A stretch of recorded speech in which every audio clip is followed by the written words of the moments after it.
સુપ્રભાત. આપ સૌનું સ્વાગત છે આજના લેક્ચરમાં.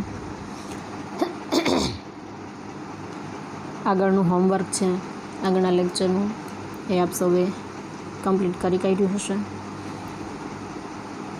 આપણે જોઈ રહ્યા હતા આપણો ચેપ્ટર 16 અદ્ભુતમ યુદ્ધમ,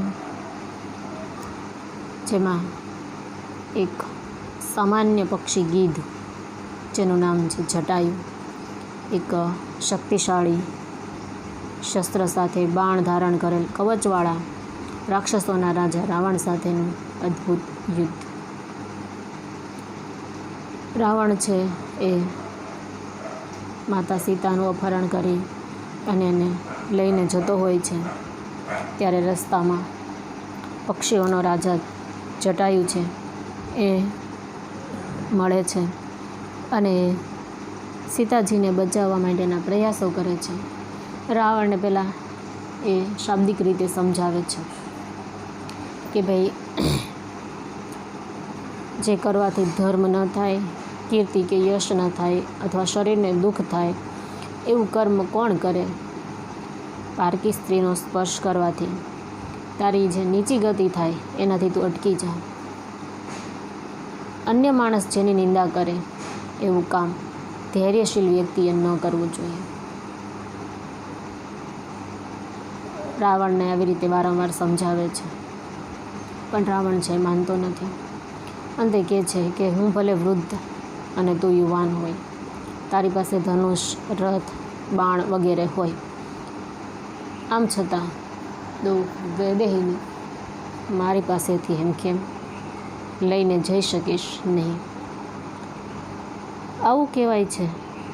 રાવણને આવી રીતે જે અટકાવવામાં આવે છે, એને સમજાવવામાં આવે છે કે ભાઈ આનાથી અંતે તારું જ ખરાબ થવાનું છે, તો તું આવું કામ ન કર. તારા માન સન્માન પ્રતિષ્ઠાને હાનિ પહોંચે. તું તો ધૈર્યવાન વ્યક્તિ છો, ધીરજવાન વ્યક્તિ છો, તને આવું કામ શોભા ન આપે. એવી રીતે એને સમજાવે છે. અને રાવણ છે આ બધી વાત સાંભળીને ગુસ્સે ભરાય છે, ક્રોધે ભરાય છે. ક્રોધને કારણે એની આંખો છે એ તાંબા જેવી થઈ જાય છે, લાલ થઈ જાય છે, અને એના કાનના કુંડળ છે એ તપેલા સોના જેવા થઈ જાય છે. ગુસ્સે ભરાયેલો રાવણ છે એ જટાયુ તરફ દોડે છે. આગળ રાવણ અને જટાયુનું યુદ્ધ થાય છે. આપણે 5 શ્લોક સુધી જોયું હતું, બાકીના આજના લેક્ચરમાં જોઈશું. અને ત્યારબાદની થોડીક રામાયણની સ્ટોરી છે એ પણ આપણે નજર નાખીએ, બરાબર. સૌથી પહેલાં આપણે 1 થી 5 જે શ્લોક છે એ ટૂંકમાં જોઈ લઈએ. આપણો પહેલો જે શ્લોક હતો, તતઃ પર્વત શૃંગાભઃ તીક્ષ્ણતુંડ ખગોત્તમ વનસ્પતિગત શ્રીમાન વ્યાજહાર શુભામ ગિરામ. પહેલા શ્લોકમાં છે એ જટાયુની વાત કરી છે, એનું વર્ણન કર્યું છે. કેવું છે તો કે પર્વતના શિખર જેવી શોભાવાળું, ધારદાર ચાંચવાળું અને વનસ્પતિ પર રહેલો શોભાવાળું, પક્ષીઓમાં ઉત્તમ એવું જટાયુ છે એ શુભ અને કલ્યાણકારી વાણી બોલ્યું. યત કૃત્વા ન ભવેદ ધર્મો ન કીર્તિ ન યશો ધ્રુવમ શરીરસ્ય ચ ભવેત ખેદ કસ્તત કર્મ સમાચરેત. જે કરવાથી ધર્મ ન થાય, કીર્તિ અને યશ નિશ્ચિત રૂપે ન થાય, અને શરીરને પણ દુઃખ થાય, તે કર્મ કોણ કરે? નિવર્તય ગતિમ નીચમ પરદાર અભિમર્શના ન તત્ સમાચરેત ધીરો યત પરો અસ્ય વિગર્હયેત. પારકી સ્ત્રીનો સ્પર્શ કરવાથી થનારી નીચી ગતિથી તું અટકી જા. જેની અન્ય માણસો નિંદા કરે તે કર્મ ધૈર્યશીલ વ્યક્તિએ ન આચરવું જોઈએ.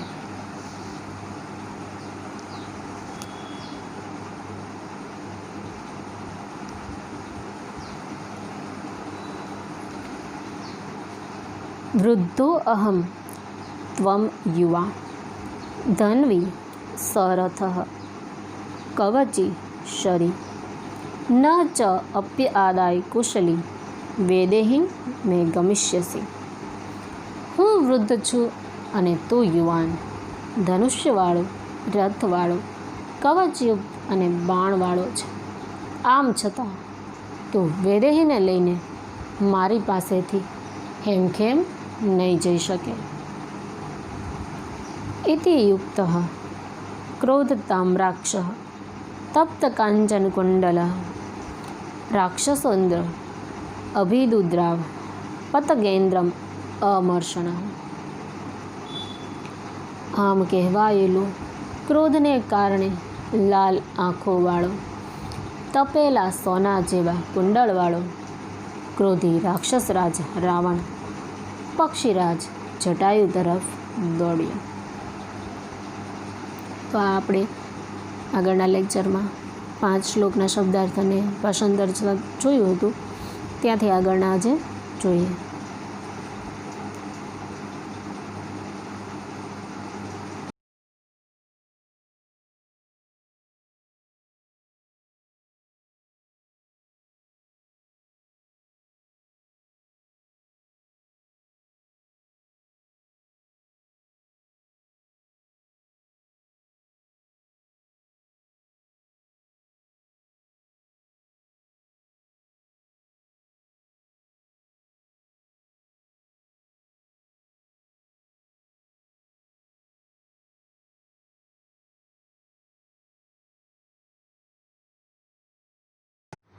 જોઈએ આપણે આજે 6થા શ્લોકના શબ્દાર્થ શરૂ કરીએ.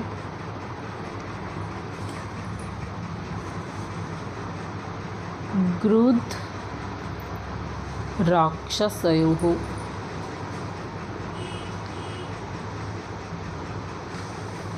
of the vulture and the demon.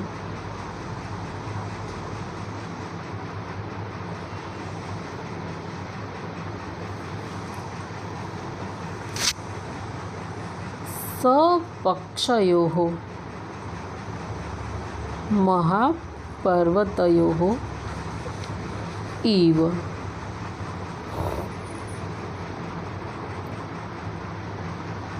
Like the two great mountains having wings.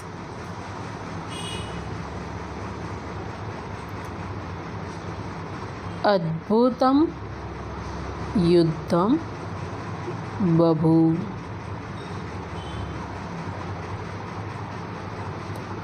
The miraculous fight took place. Translation જોઈએ. The miraculous fight between the vulture and the demon took place like the battle between the two great Malyavad mountains. આપણે આગળ જોયું હતું કે ભાઈ જટાયુ છે, પહેલાં શ્લોકમાં એના વર્ણનની કીધું છે કે ભાઈ શિખર જેવી શોભાવાળો છે અને ધારદાર ચાંચવાળો છે, પક્ષીઓમાં ઉત્તમ છે. એ બોલે છે, એ રાવણને સમજાવે છે કે જે કરવાથી ધર્મ ન થાય, કીર્તિ ન થાય, યશ ન મળે અને શરીરને દુઃખ થાય એવું કર્મ ન કરવું જોઈએ. પારકી સ્ત્રીનો સ્પર્શ કરવાથી જે અધોગતિ, જે હીન ગતિ થાય છે એનાથી અટકી જવું જોઈએ. જેની અન્ય માણસ નિંદા કરે તેવું કાર્ય ધૈર્યશીલ વ્યક્તિએ ન કરવું જોઈએ. ઘણું સમજાવે પણ રાવણ માનતો નથી. અને એટલે જટાયુ કહે છે કે તું ભલે યુવાન, હું વૃદ્ધ હો, તારી પાસે રથ, ઘોડા, ધનુષ કે કવચ હોય, છતાં તું વેદહીને મારી પાસેથી હેમખેમ લઈને નહીં જઈ શકે. એટલે આવું કહેતા રાવણ છે ક્રોધે ભરાય છે. ક્રોધને કારણે એની આંખ છે લાલ થઈ જાય છે, તપેલા સોના જેવા એના કુંડળ થઈ જાય છે. અને ક્રોધી રાક્ષસ આ રાવણ છે એ જટાયુ તરફ દોડે છે. ત્યારબાદ આપણે આગળ 6થા શ્લોકમાં કે રાવણ દોડ્યો પછી ગીધ અને રાક્ષસનું પાંખો સાથેના 2 માલ્યવાન નામના મહાપર્વતો જેવું અદ્ભુત યુદ્ધ થયું. 2 પર્વતોની સાથે આ બંનેને સરખાવવામાં આવ્યા છે. એક છે રાક્ષસોનો રાજા રાવણ અને બીજો છે પક્ષીઓનો રાજા જટાયુ. એમની સરખામણી છે એ 2 મહાન પર્વત માલ્યવાન પર્વત સાથે સરખાવવામાં આવ્યા છે. આ માલ્યવાન પર્વતો કેવા હતા? પાંખો સાથેના. વિશાળ તો હતા જ તે, મોટા તો હતા જ તે, પણ પાંખો સાથેના હતા. ઘણા જે પુરાણો છે એમાં આ પર્વતો વિશેની વાત આવે છે કે ભાઈ માલ્યવાન નામના 2 જે પર્વતો છે એમણે ખૂબ તપ કર્યું હોય અને એ તપને કારણે એમને પાંખો પ્રાપ્ત થયું હોય, પણ પાંખોને કારણે બંને પર્વતો છે એ જ્યાં ને ત્યાં ઉડી શકતા હોય. એટલે આપણે સૌ જાણીએ છીએ કે ભાઈ પર્વતો ઉપર ઘણા બધા વૃક્ષો છે, પશુઓ છે, પક્ષીઓ છે એ નિવાસ કરતા હોય છે. એટલે આ પર્વતો છે પોતાના અહંકાર અને અભિમાનને કારણે જ્યાં ને ત્યાં ઉડ્યા કરે અને ઘણા બધા સજીવોને નુકસાન કરે છે. અંતે દેવો છે એ અન્ય પશુ પક્ષીઓથી દયા અનુભવે છે અને આ બંને પર્વતો છે એમની પાંખો કાપી કાઢવામાં આવે છે. ઘણી પ્રાચીન અને લાંબી સ્ટોરી છે, પણ આપણે એને ટૂંકમાં જોઈ કે ભાઈ પર્વતો છે ને તપ કરીને પાંખો મળે છે.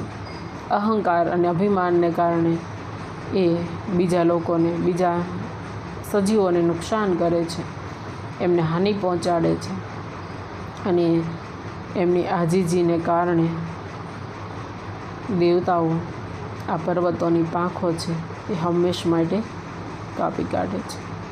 પણ અહીંયા આપણે શું જોવાનું છે કે ભાઈ માલ્યવાન નામના જે પર્વતો હતા, વિશાળ ઊંચા પાંખો સાથેના, એમના જેવા આ ગીધ અને રાક્ષસ, એમની સરખામણી કરવામાં આવી છે. આ વાલ્મીકીએ રામાયણમાં જે અદ્ભુત વર્ણનો કર્યા છે એનો આપણને અહીંયા ખ્યાલ આવે છે. શ્લોક 7ની ગ્લોસરી. તોંડમ પૃષ્ઠે સમર્પયન placing the beak on back. नखेः पृष्ठम with dart. Scratched the back with the nails.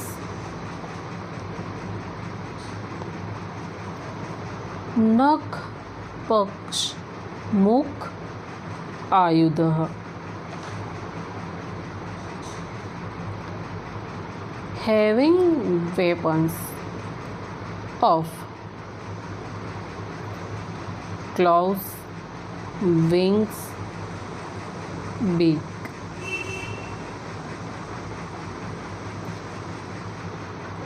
Utpatyamass, pull out.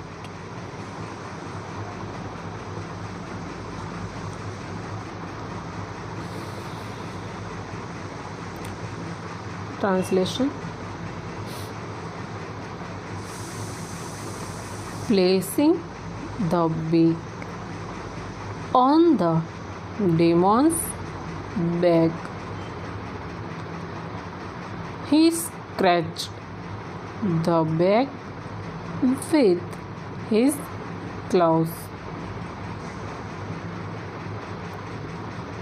The bird, having the weapons in the form of claws, wings, and beak, pulled out hair. હવે રાવણ અને જટાયુ છે એમની વચ્ચેનું યુદ્ધ છે એ શરૂ થઈ ગયું છે.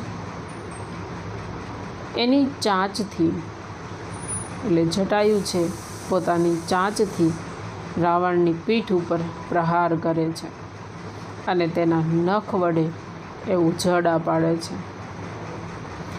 વારંવાર પીઠ છે એના ઉપર ચાંચથી પ્રહાર કરે છે અને ઈજા પહોંચાડે છે અને પોતાના ધારદાર તીક્ષ્ણ નખ વડે એ રાવણને ઉઝરડા પાડે છે. નખો, પાંખ અને ચાંચના શસ્ત્રવાળા પક્ષીરાજ જટાયુએ રાવણના વાળ ઉખેડી નાખ્યા. જટાયુના શસ્ત્રો કયા શસ્ત્ર છે? તો એના નખ, એની બે પાંખો અને એની એક ચાંચ. આ જટાયુના શસ્ત્ર છે જેની મદદથી જટાયુએ રાવણના વાળ છે એ ખેંચી નાખ્યા, ઉખાડી નાખ્યા. એટલે આવી રીતે બંને વચ્ચે યુદ્ધ છે એ શરૂ થાય છે.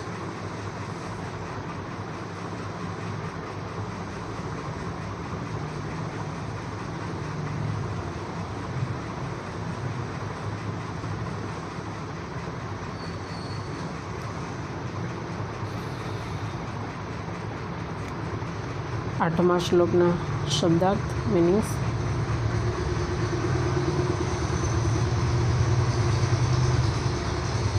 મહાતેજાહ,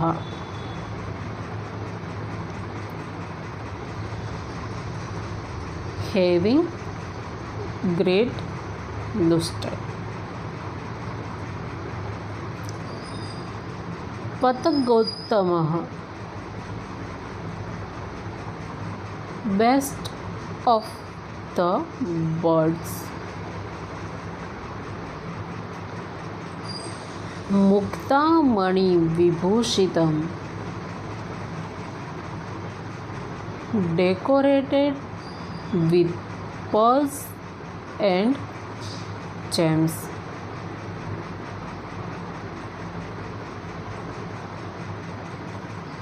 સશરમ, along with arrows.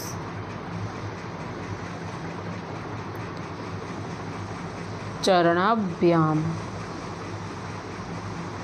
with 2 feet. Babaj, Brock.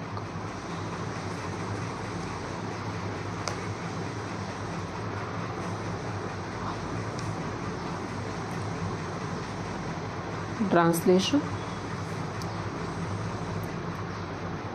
then the best of the birds, who was very powerful, broke Ravan's bow, which was decorated with pearls and gems, along with the arrow using his own legs. Jatayu છે એ જુદી જુદી રીતે વારંવાર રાવણ ઉપર આક્રમણ કરે છે, પ્રહાર કરે છે. હવે જટાયુએ શું કર્યું? મહાતેજસ્વી પક્ષી શ્રેષ્ઠ જટાયુએ એનું એટલે કે રાવણનું મોતી અને મણીઓથી સુશોભિત એવું ધનુષ બાણ સહિત પોતાના 2 પગો વડે તોડી નાખ્યું. પહેલાં તો જટાયુ છે એ ચાંચ વડે રાવણની પીઠ ઉપર પ્રહાર કરે છે, પછી નખના ઉછડા પાડે છે, રાવણના વાળ ખેંચી નાખે છે. હવે જટાયુએ પોતાના 2 પગ વડે રાવણનું જે ધનુષ હતું, એના જે બાણ તીર હતા એ બધું તોડી કાઢ્યું. રાવણનું ધનુષ છે એની પણ વિશેષતા દર્શાવી છે. કેવું ધનુષ છે તો કે મોતી અને મણીથી સુશોભિત શણગારેલું સજાવેલું ધનુષ છે રાવણનું, જે જટાયુ પોતાના 2 પગ વડે ધનુષ બાણને તોડી કાઢે છે.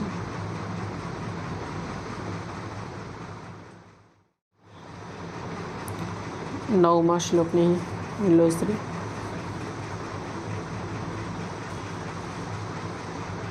ભગ્નધન્વા whose bow was broken. વીરથઃ who was without the chariot. હત અશ્વઃ whose horses are killed. હત સારથિઃ whose charioteer is killed.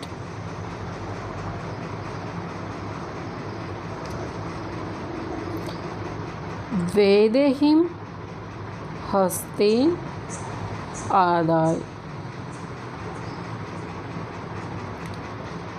taking Sita with his hand.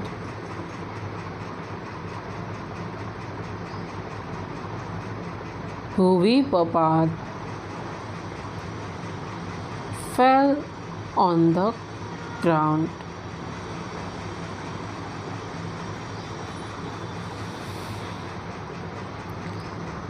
Ravan, who was without a chariot, whose bow was broken,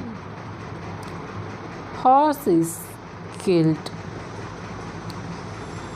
charioteer killed,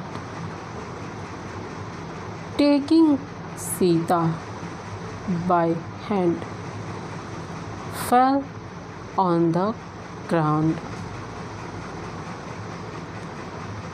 ભાંગેલા ધનુષ્યવાળું રથ વગરનો હણાયેલા ઘોડા અને હણાયેલા સારથીવાળો રાવણ સીતાને હાથથી પકડીને ભૂમિ પર પડ્યો.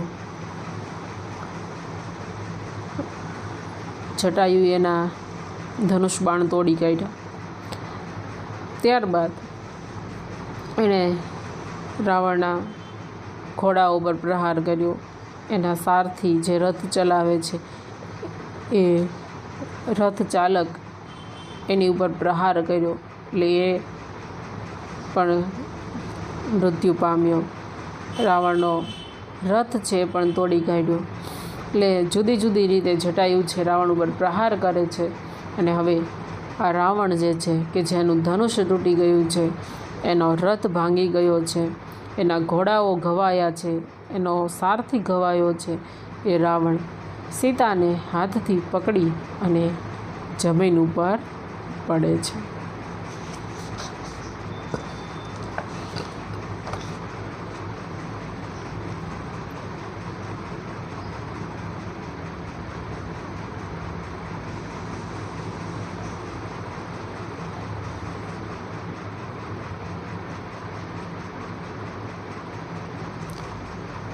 છેલ્લા 10મા શ્લોકના શબ્દાર્થ. ખગાધીપઃ the king of birds.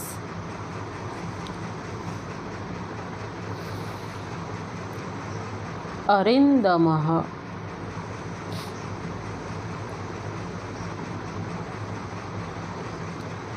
one who defeats, kills the enemies. Tunden with the beak. Atikramya, attacking. दश वामबाहुन,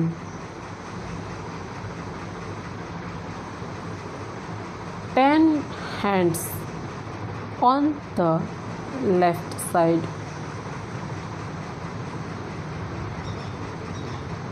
Vyapaharat, uprooted.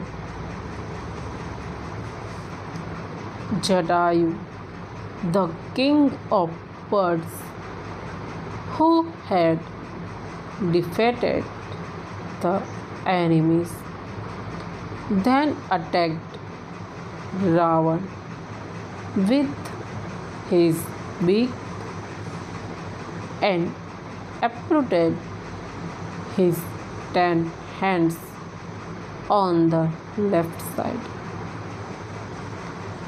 હવે આ પક્ષીઓના રાજા શત્રુનો નાશ કરનાર જટાયુએ રાવણ પર ચાંચ વડે હુમલો કરી એના 10 ડાબા બાહુઓને ઉખાડી નાખ્યા. એટલે જટાયુ એની વિશેષતા કે પક્ષીઓના રાજા છે, શત્રુનું દમન એટલે કે શત્રુનો નાશ કરનાર છે. એ જટાયુએ રાવણ ઉપર હુમલો કર્યો, વારંવાર હુમલો કર્યો એની ચાંચ વડે, અને રાવણના જે ડાબા હાથ છે 10 ડાબા હાથ, એ હાથને ઉખાડી નાખ્યા. એટલે ઉખાડી નાખ્યાના મતલબ અહીંયા એ છે કે એના ઉપર એ વારંવાર પ્રહાર કરે છે અને એને ઈજા પહોંચાડે છે. એટલે આવી રીતે જટાયુ અને રાવણ છે એમની વચ્ચે યુદ્ધ થાય છે.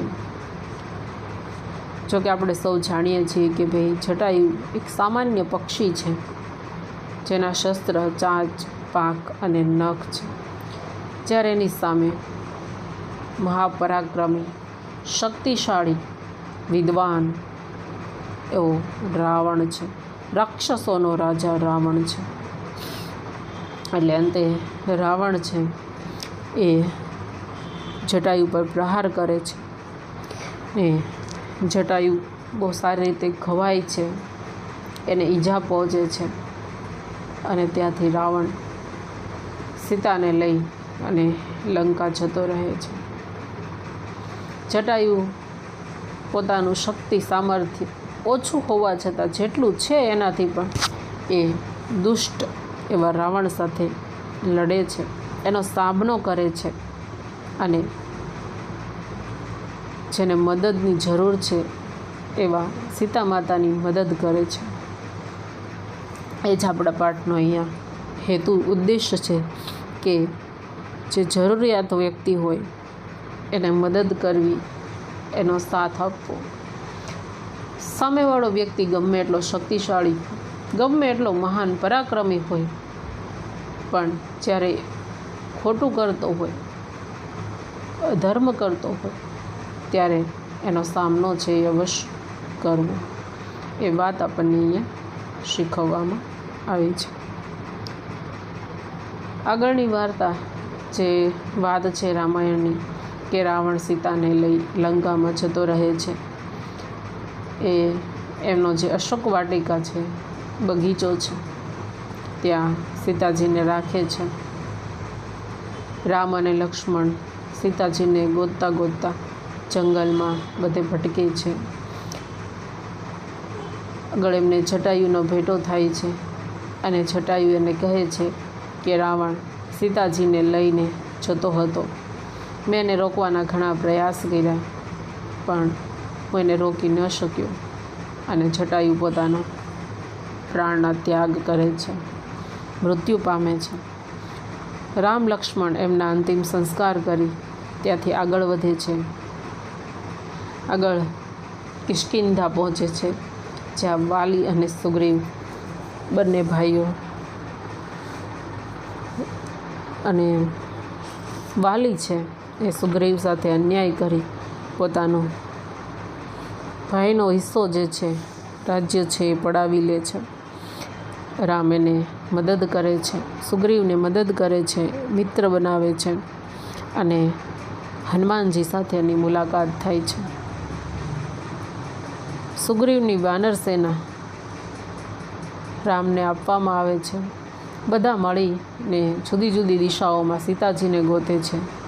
હનુમાનજી પર્વત ઓળંગી લંકા જઈ અને શોધી લાવે છે કે સીતાજી ત્યાં છે.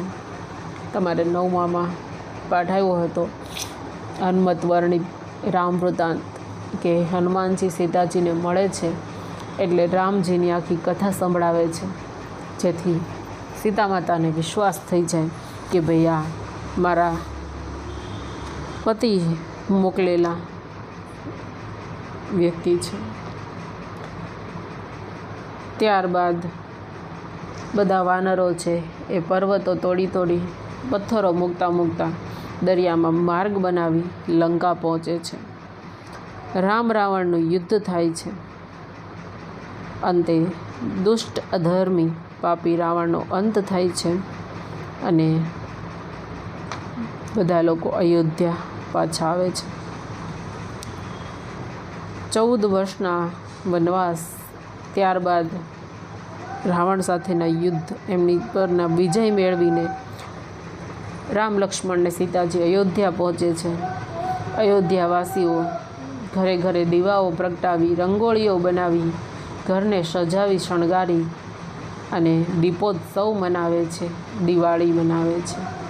ટૂંક સમયમાં આપણે સૌ પણ એ દિવાળીનો લાભ લેવાના છીએ. આપણે પણ કોરોના જેવા રાવણને મનમાં રહેલા મોહ, માયા, કામ, ક્રોધ, લોભ, લાલચ આવા દુષ્ટ તત્વોને નાશ કરી એના પર વિજય મેળવી અને વિજયોત્સવ, દીપોત્સવ છે એ ઉજવશું.